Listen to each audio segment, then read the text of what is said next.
Does white privilege exist? Absolutely. It does. Absolutely. And where's the proof of that? All around.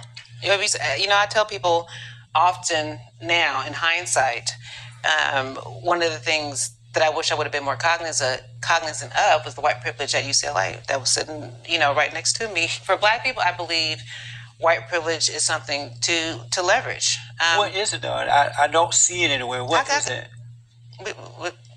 Huh? What is it? How don't you for people like me who don't see it. How do you not see white privilege? Because it doesn't exist. That's yes, what it does. So what is it exactly? Do you believe that we are born in a fallen state? What are you defining as a fallen state? Falling away from God. Not necessarily. I think there's a lot of evil in the world. Absolutely. Right. Absolutely. But I think, especially when you talk about Black people, we're just a spiritual people. Black people are? Yes.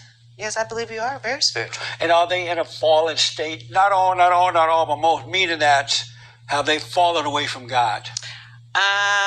To a certain degree, yes. I believe the baby boomer generation, in terms of the church, I think the church has failed this generation, actually. I grew up where there was still a moral compass in the family. There was still a moral compass being portrayed in media and on television. So I think we're doing this generation a grave disservice by not being more spiritually connected. So you can overcome that fallen state, right? Of course you can overcome it. You can overcome it in your home. Yeah, absolutely. That's right. What happened to Black Americans, not all, but most, that they fell away from God and now they're just out there? I think it's the hypocrisy in the Black church. That has, especially for my generation. I think in my parents' generation, the church was very integral in the community. I think it kept us mobilized. I think it kept the family intact. And somewhere that generation failed, I think, at least from my perspective. When I was growing up, we didn't rely on the church to do that. It was the father and mother doing that. So what happened to the homes that, you have 72% of Black babies born out of wedlock, because they're the ones who are setting up the children to fail in life. If you notice, most of the kids are angry today, and the fathers are not around, so it's the mothers and grandmothers who are making them angry. She's passing their anger down to the children. What happened to the parents that they decided not to do it right? I don't think that they didn't decide to do it right. I think it's just a reflection of institutionalized racism, to the extent that our heads of households are being incarcerated. There aren't men in the homes to be able to balance the strength of Black women. So we get branded with being angry, but we have to be able to fill two roles. And I think that Black men are targeted, and I think that they have not been able to be embraced. But that's been since slavery. Recently you gave a TED Talk. A TEDx talk. Yeah, TEDx talk on gentrification. I did. In the Crenshaw area of Los Angeles. What is that? What is gentrification? Gentrification is the process of renewal and rebuilding that unfortunately sometimes displaces families. And who are doing this? Who's doing what? Gentrification.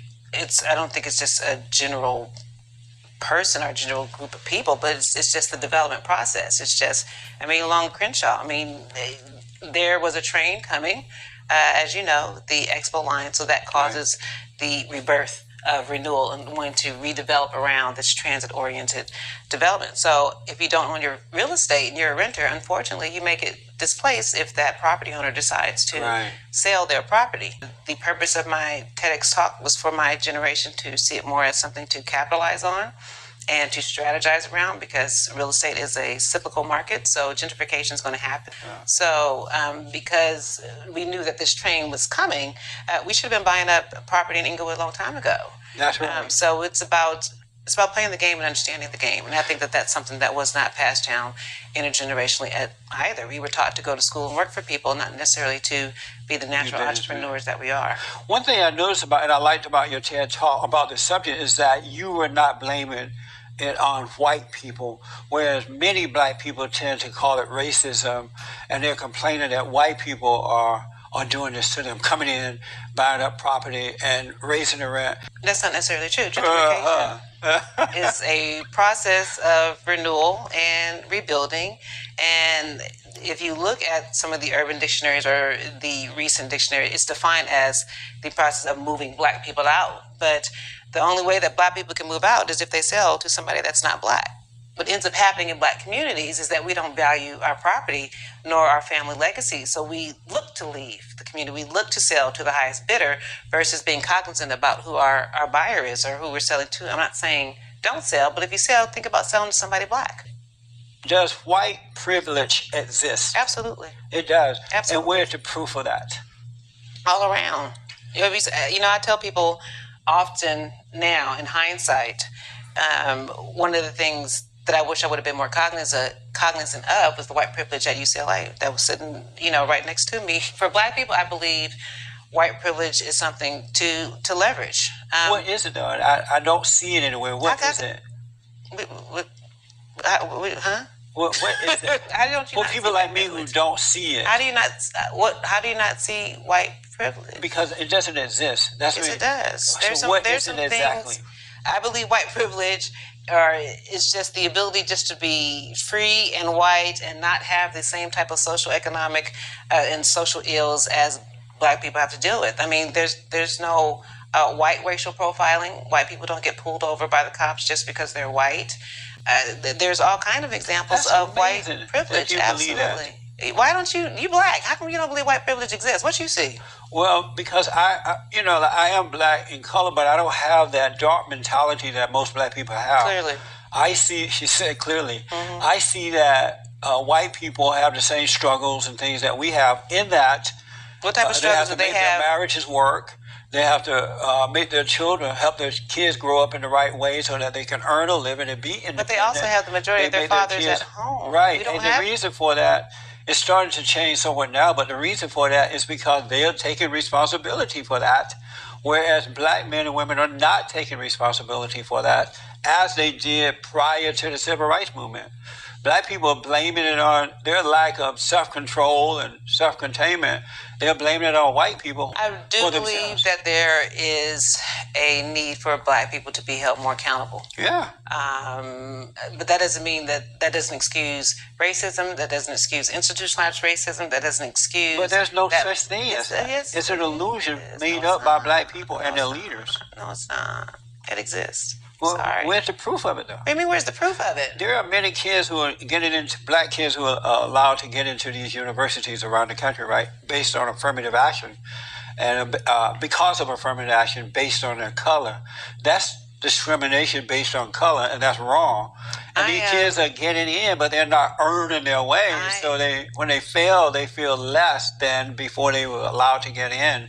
I'm a proud product of affirmative action. When I went to UCLA, it was because I was an affirmative action student. I'm sorry to hear that. And I think I turned out fantastic. So a lot of my peers who were having challenges getting into some of these predominantly white institutions, the affirmative action was great. My father went to Harvard. He was one of very few blacks. Was he affirmative action person? I don't know if he was. That was back in the late 60s. But then he wasn't. He earned his way. I still believe that affirmative action helped me get into UCLA, and it gave me access. You would not have gotten in there on your own because you were not smart enough? I don't know if I wasn't smart enough, but based on the curve and what I was competing with other individuals who had different educational opportunities and teachers. I mean, I'm coming from, the LA Unified School District. But I went to all white schools from high school up through college. So you got a good education. Why couldn't you get into the school based on your own talent? I don't know. But you had the opportunity. No, well, first of all, you had the same opportunity those white kids were having. Not necessarily. I had different teachers. I had different resources. So you went to a white integrated school. I'm talking about going into these other into UCLA. I still had to be able to deal with some of the issues and going to predominantly white schools. Like but what? I still had to be able to compete. Like what? What do you mean, like what? Some of the issues going to a predominantly I would graduate from University High School, and at the time they didn't have an African American student union. An African American student union at the school. Well, that's a good thing. They didn't have one. That's a good thing.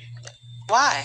Why do you need something like that? They have Asian student unions. They have Jewish student unions. They have all kind of different. Did they have white student union? They need student union. They own the whole school. Would you be in support of a white student union?